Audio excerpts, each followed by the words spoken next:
नाही, नक्कीच आहे. मागे आता अनेक दिवसांनी या निवडणुका होत आहेत. कार्यकर्त्यांच्या अपेक्षा असतात, परंतु कार्यकर्ता सोडून ज्यावेळेस उपऱ्यांना आपण संधी देतो तर कार्यकर्ता दुखावतो. तो कुठल्याही पक्षातील असो. अलीकडे खूप फॅट झाला आहे की माझ्या जवळचा ह्याच्या जवळचा, पण मेरिटचा विचार करून जर आपण विचार केला तर बंडखोरी शमवण्यामध्ये मला वाटतं अडचण येणार नाही, असं माझं मत आहे. हो, नवीन वर्ष आहे, काय सांगाल मागील वर्षाचं राजकारण यावर?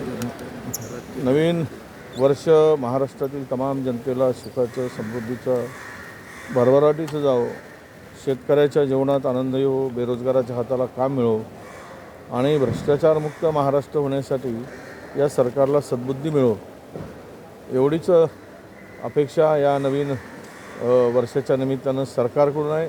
आणि जनतेलासुद्धा माझ्या खूप खूप शुभेच्छा आहेत की आपणसुद्धा महाराष्ट्राला एक स्वच्छ आणि सुंदर महाराष्ट्र करण्यासाठी आपला पुढील येणारे ज्या काही लोकशाहीचा उत्सव आहे त्यामध्ये भरभरून आपण प्रतिसाद द्या आणि सहभाग द्या.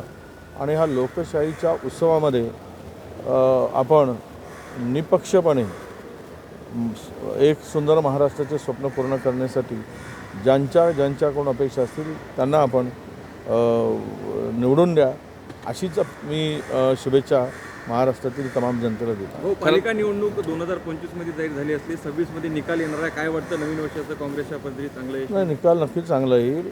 आणि आता आम्हाला पूर्ण विश्वास आहे की नगर परिषदेमध्ये सुद्धा आम्ही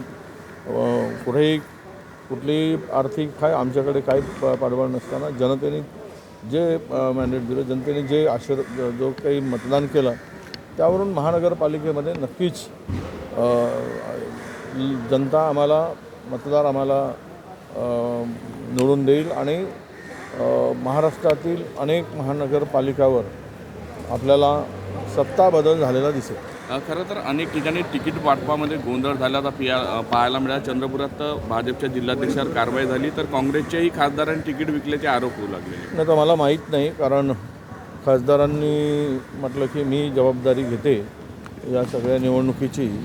त्यामुळे त्यांनी अनेक उमेदवार निवडत असताना त्यांनी ती भूमिका बजावली आणि यामध्ये काय गोंधळ झाला याची मला माहिती नाही. तर स्थानिक कार्यकर्त्यांची नाराजी असेल तर ते कशी दूर केली जाणार आहे? तुमच्याकडे खरं तर तुम्ही पालकत्व या एक प्रकारे, कारण की तुम्ही नगर परिषदेमध्ये चांगले निकाल निवडून आले, कुठेतरी याचा फटका बसणार नाही? नगर परिषदामध्ये चांगले निकाल आले, मी कष्ट घेतले, त्यामुळे अनेकांना जे काही केले नाहीत त्यांना वाटलं की आता आम्ही काहीतरी करून दाखवू वातावरण तयार झाल्यावर.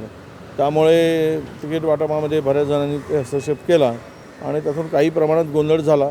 तरी पण कार्यकर्त्यांना आम्ही समजवण्याचा प्रयत्न करू.